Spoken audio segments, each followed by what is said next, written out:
Bonjour à toutes et à tous, j'espère que vous allez bien. Et aujourd'hui, on se retrouve pour parler de l'épisode 5 de la saison 2 de Loki. Et quel épisode!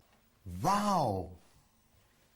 Il y a beaucoup à dire et à théoriser. Tenez-vous prêts parce qu'aujourd'hui, on va naviguer à travers le temps et l'espace. Mais avant de regarder cette vidéo, il faut avoir vu l'épisode 5 de Loki, parce que je vais spoiler. Sur ce, bonne vidéo à vous. Pour commencer, pas de Ravonna Renslayer dans cet épisode. Ce qui, je vous avoue, m'a pas mal surpris. Et j'avoue que je suis bien curieux de voir quel rôle elle aura dans le dernier épisode. Si on se doute que c'est lié à Alayoth, j'imagine une grosse révélation pour qu'il la garde dans le dernier épisode. Mais parlons de l'épisode. Et on commence cet épisode avec un Loki seul après l'explosion du TVA, où on découvre une version où il n'y a plus personne dedans. Mais, parce que rien n'arrive jamais par hasard dans la série, Loki va être atteint à nouveau du time sleeping.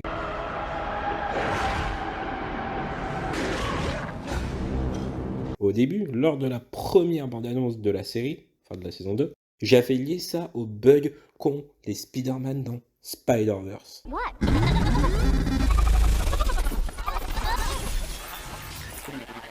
Mais au final, et on pouvait s'en douter déjà avant, mais cet épisode va nous confirmer que, oui, les deux phénomènes ne sont pas du tout liés. C'est donc dans un TVA complètement vide que Loki va trouver un manuel du TVA. Mais on va y revenir dessus un petit peu plus tard, vous verrez. En effet, après, on va découvrir la vie de nos héros dans le flux temporel. Alors, dans le flux temporel, oui, mais dans une branche du flux temporel. On peut voir que Casey est un des 3 évadés de la prison d'Alcatraz, que B15 est infirmière, et que Mobius est vendeur de jet ski. Your son's calling on line 3. Tell him I'll call him back. So talk to me. What are you thinking? Sorry, Enfin, j'ai envie de dire.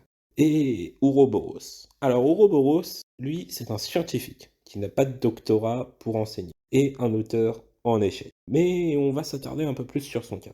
Déjà, on peut voir que son laboratoire ressemble énormément à celui qu'il a dans le TVA, si c'est limite pas un copier-coller d'ailleurs.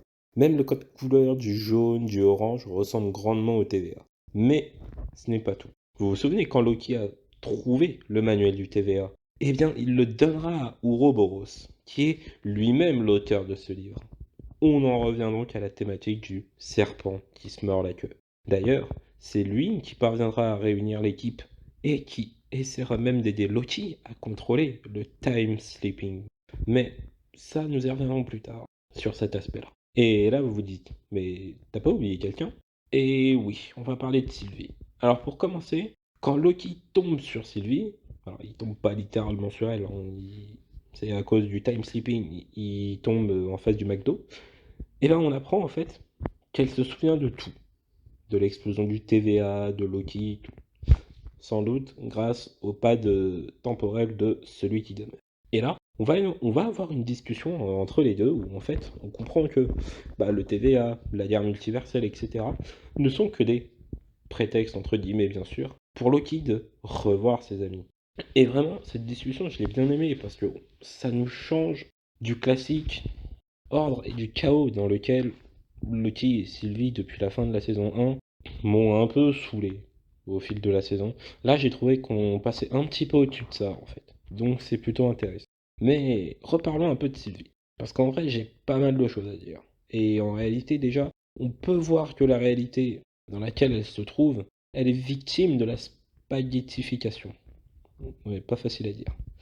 Et ce phénomène me rappelle grandement le monde du Sinister Strange dans Multiverse of Madness.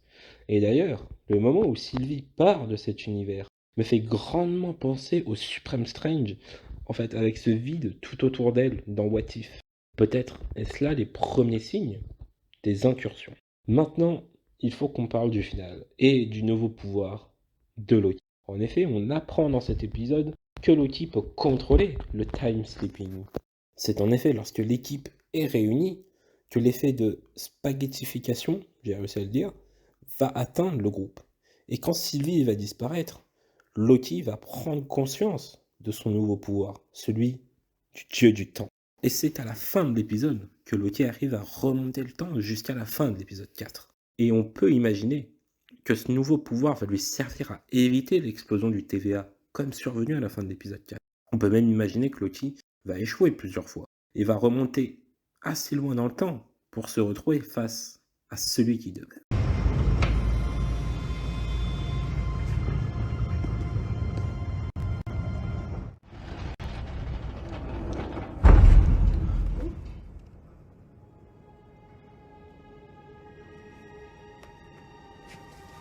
Parce que oui, au bout d'un moment, celui qui demeure devra bien revenir. Et si je le vois revenir à la fin d'Avengers Secret Wars, il sera peut-être temps de le teaser quand même, hein. Et vu que la série est une boucle temporelle, je vois bien Loki venir demander de l'aide à celui qui demeure. Mais comment ce serait possible? Eh bien, avec le time sleeping, Loki pourrait revenir avant les événements du dernier épisode de la saison 1, vu qu'il a déjà vu le passé du TVA. Cette rencontre permettrait à celui qui demeure de tracer le destin de Loki. Et ainsi, cela permettrait de justifier le voyage dans le temps des Avengers dans le Endgame. Car sans voyage dans le temps, pas de Loki qui s'évade et donc pas de Loki pour sauver le TVA. Nous verrons bien. Merci à vous d'avoir suivi cette vidéo. Si cette vidéo vous a plu, n'hésitez pas à vous abonner et à laisser un pouce bleu.